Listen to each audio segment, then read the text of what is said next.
Marcus Aurelius was one of the most powerful men in the world. He was the emperor of Rome. He controlled armies, laws, cities, millions of lives. But inside his mind, he felt something very different. Pressure, fear, doubt. People believed emperors had no weakness, that they were born strong, that power gave peace. But Marcus learned an uncomfortable truth. Power does not calm a mind. It often makes it louder. Every decision mattered. One wrong choice could start a war. One mistake could destroy the empire. At night, when the palace was silent, Marcus did not sleep easily. His thoughts spoke to him. What if you fail? What if people hate you? What if you lose control? Instead of running from these thoughts, Marcus did something unusual. He listened. He wrote, not letters to others, but conversations with himself. These writings later became known as meditations. They were never meant to be published.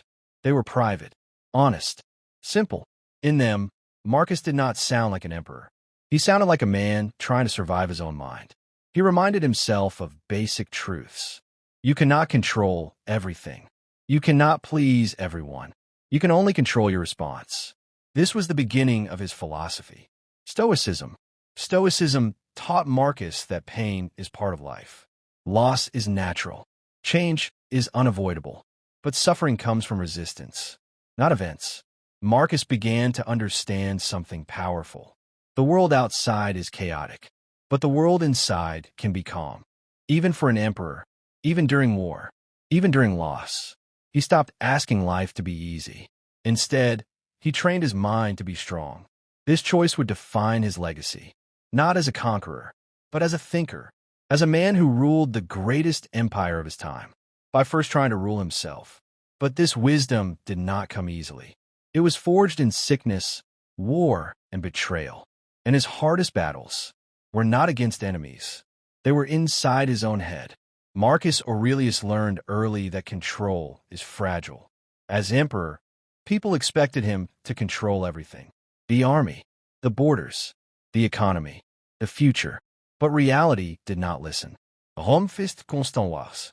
Plague spread through cities. Trusted generals betrayed him. Family members died. Marcus realized something painful. The more he tried to control life, the more anxious he became. This was the illusion of control. We believe that if we plan enough, worry enough, or fight enough, life will obey us. But life does not work that way. Stoicism taught Marcus a different rule. Some things are in your control. Some things are not. Your thoughts, yes. Your actions, yes. Other people, no. The future, no. This simple idea changed how Marcus lived. When bad news arrived, he did not panic. He asked himself one question. Is this within my control? If the answer was no, he accepted it, not with weakness, but with clarity. Acceptance did not mean giving up. It meant saving energy. Energy for what mattered. Marcus stopped wasting his mind on things he could not change. He focused on duty, on character, on acting correctly, even in chaos. This reduced his inner noise. Fear lost power. Anger became shorter. His inner dialogue changed. Instead of saying, "This should not happen," he said, "This is happening. What is the right response?" This shift gave him strength. He was still human. He still felt pain, but pain no longer controlled him. Marcus wrote to himself, "You have power over your mind, not outside events. Realize this, and you will find strength." This idea was radical. Even today, many people suffer, not because of events, but because they fight reality. Marcus learned to stop fighting life, and by doing that, he became stronger than most emperors. But understanding this was only the beginning. The real challenge was practice. Every day, in every thought, because controlling the mind is harder than controlling an empire. Marcus Aurelius believed that the mind speaks all the time, even when the world is quiet. The inner voice continues. This voice can be your greatest teacher or your worst enemy. Marcus noticed something important. Events do not hurt us. Our thoughts about events do. When something bad happened, his first pain came from the situation, but the second pain came from his inner dialogue. The thoughts that followed. This is unfair. I don't deserve this. This will ruin everything. Marcus realized these thoughts were optional. He began to watch his mind carefully, like a soldier watching the enemy. When fear appeared, he questioned it. Is this thought true? Is it useful? Is it under my control? If the answer was no, he let it go. Stoicism taught Marcus to speak to himself, with discipline, not with comfort, not with cruelty, but with reason. Instead of saying, "This is too hard," he said, "This is hard, but I am trained for it." Instead of saying, "I cannot handle this," he said, "This is what a human can handle." This inner training changed his reactions. Anger became slower. Impulse weakened. Clarity increased. Marcus understood that the mind believes what it hears repeatedly, so he chose his words carefully. Every morning, he reminded himself, "Today, I will meet ungrateful people, arrogant people, selfish people," not to become negative, but to be prepared. Preparation removed surprise. Surprise removed anger. This is how inner control works. You do not remove negative thoughts. You replace them with better ones, calmer ones, more honest ones. Marcus did not try to feel good. He tried to think clearly, because clear thinking leads to stable emotions. Over time, his inner voice changed. It became calmer, stronger, more patient. He learned that peace is not silence. Peace is a disciplined conversation with your own mind. But this discipline was tested again and again, especially during war and loss and loneliness. That is when Stoicism truly proved its value. Marcus Aurelius lived most of his life in pain. His body was weak. He suffered from illness, headaches, and stomach problems. He ruled during wars and plagues. Many of his children died young. Loss followed him constantly. Yet, Marcus did not see pain as an enemy. He saw it as a teacher. Stoicism does not promise a painless life. It promises a strong mind. Marcus understood that pain is natural. All living beings experience it. Trying to avoid pain at all costs only creates more suffering. When pain appeared, Marcus asked himself, "What is this pain really?" Often, it was only a physical sensation or a temporary emotion. The mind made it worse by adding fear, by adding stories. "This will never end. I cannot survive this." Marcus trained himself to separate pain from a story around it. Pain without story is manageable. Pain with fear becomes heavy. He wrote to himself, "If it is endurable, then endure it. Stop complaining." This was not cruelty. It was clarity. Complaining does not remove pain. It only adds noise. Marcus believed that every difficulty was a chance to practice virtue, patience, courage, self-control. He did not ask, "Why me?" He asked, "How should I respond?" This shift changed everything. Instead of becoming bitter, he became steady. Instead of feeling like a victim, he felt responsible. Responsibility gave him power. Even when he could not change events, he could choose his attitude. This mindset helped him lead. During the darkest times, soldiers trusted him. People respected him, not because he was feared, but because he was calm under pressure. Marcus showed that strength is not loud. It is quiet endurance. But endurance alone is not enough. Stoicism also teaches action, duty, doing the right thing, even when emotions resist. And this idea shaped how Marcus ruled his empire. Marcus Aurelius believed that emotions are powerful, but they are not leaders. They are signals. Anger tells us something feels wrong. Fear tells us something feels dangerous. Desire tells us something feels missing. But Marcus learned that emotions are poor decision makers. If a ruler follows anger, he becomes cruel. If he follows fear, he becomes weak. If he follows desire, he becomes corrupt. Stoicism taught Marcus one clear rule: do your duty, not what feels good. Duty meant acting according to reason, according to values, not according to mood. Many days, Marcus did not feel strong. He felt tired. He felt sick. He felt lonely. But the empire did not wait for his emotions. So he acted anyway. This was not suppression. It was discipline. Marcus wrote, "Get up in the morning and do the work of a human being, not the work of a hero, not the work of a god, just a human. Fair, honest, responsible." He believed that character is built in moments when no one is watching. when you could choose comfort, but choose responsibility instead. This idea made Marcus different. Other emperors searched for pleasure, luxury, praise. Marcus searched for alignment between thought and action, between belief and behavior. He knew that if his actions matched his principles, his mind would be peaceful, even if the world was not. Duty gave his life structure. Structure reduced chaos. Chaos is what destroys the mind. This is why Stoicism is not passive. It is active discipline. It demands effort. Every day, every decision. Marcus did not want to be remembered as a powerful emperor. He wanted to be a good man, and that goal guided every choice. But being good in a corrupt world is not easy. Power tests integrity, and Marcus faced his greatest test. From those closest to him, power does not change people. It reveals them. Marcus Aurelius understood this deeply. As emperor, he had absolute authority. He could punish without explanation, reward without reason, silence any voice. Many rulers before him did exactly that. But Marcus was afraid of one thing: becoming unjust. He believed power is the greatest test of character, because no one stops you, no one corrects you, no one says you are wrong. This silence is dangerous. Marcus reminded himself every day, you are only a man, not a god, not above others, just a human with responsibility. When people praised him, he stayed cautious. Praise feeds ego. Ego blinds judgment. Marcus tried to stay grounded. He treated servants with respect. He listened to advisors. He questioned his own decisions. When betrayal happened, it hurt deeply. Trusted people failed him. Some acted out of greed, some out of fear. Marcus felt anger, but he did not let it rule him. He wrote, "The best revenge is not to be like your enemy." Instead of punishment driven by emotion, he chose fairness, justice, not cruelty. This was difficult. Forgiveness is harder than punishment. But Marcus knew, if power controls your emotions, you're no longer free.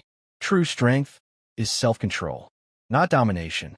This mindset protected him, not from pain, but from becoming the thing he hated.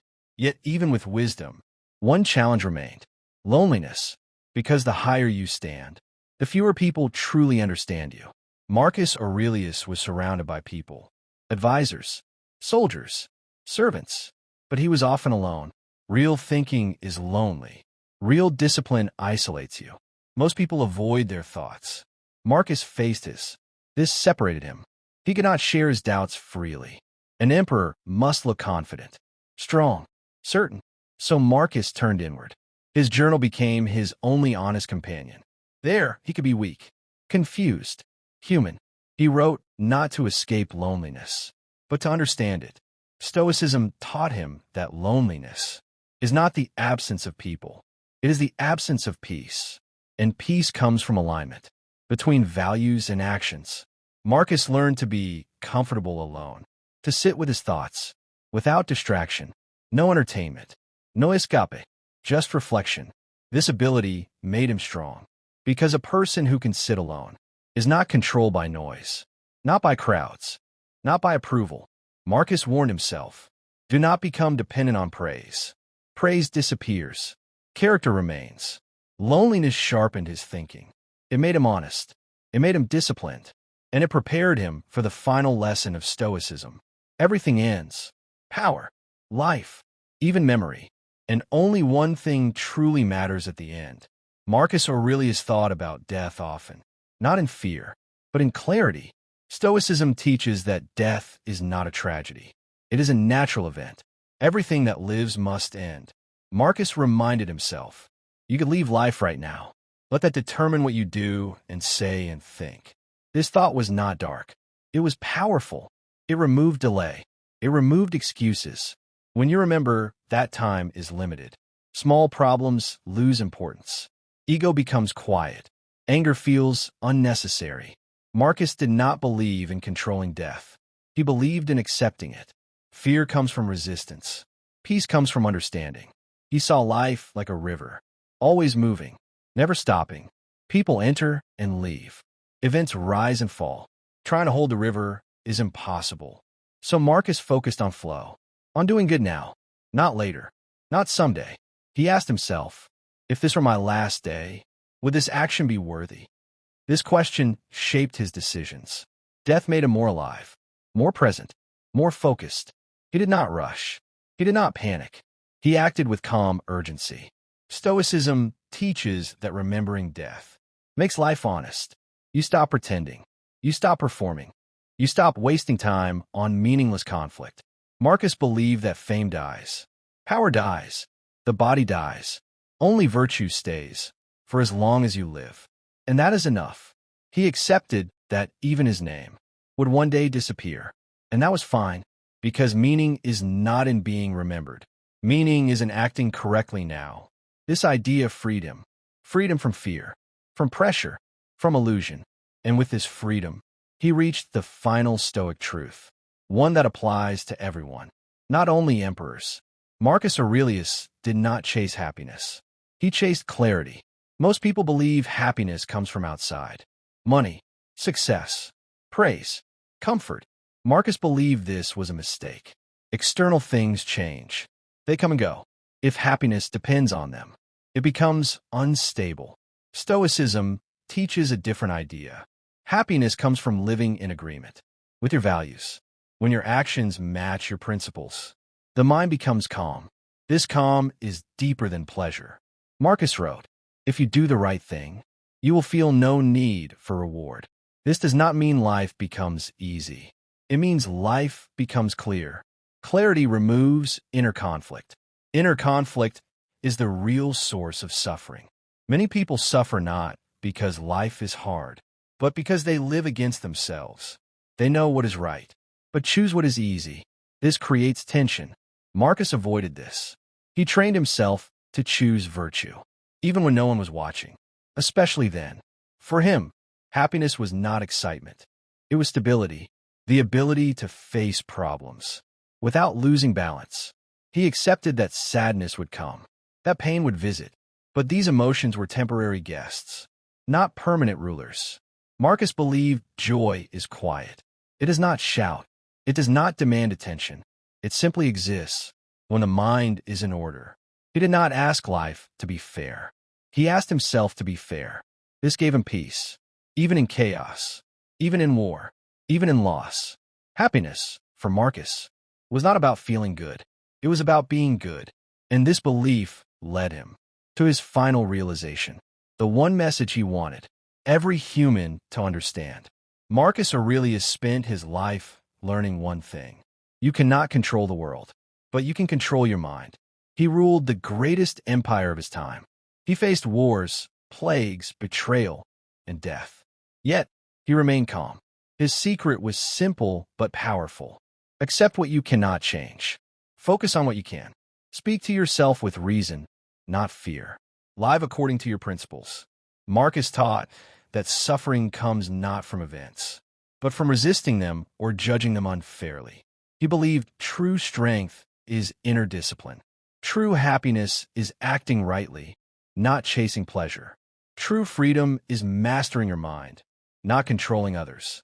Even when he faced loneliness, illness, and loss, he stayed steady.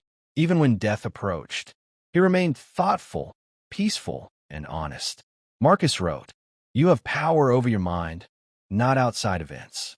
Realize this, and you will find strength. This is the lesson of Stoicism, not just for emperors, not just for philosophers, but for everyone.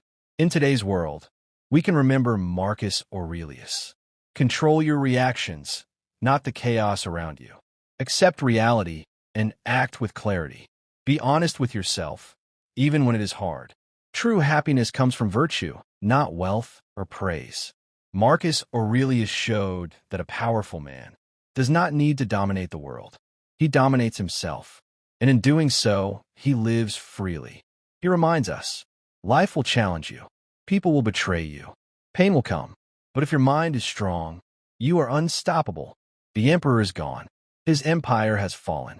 But his words, his philosophy, and his mind remain alive. Marcus Aurelius is not just history. He is a guide, a reminder that even in a chaotic world, you can find peace.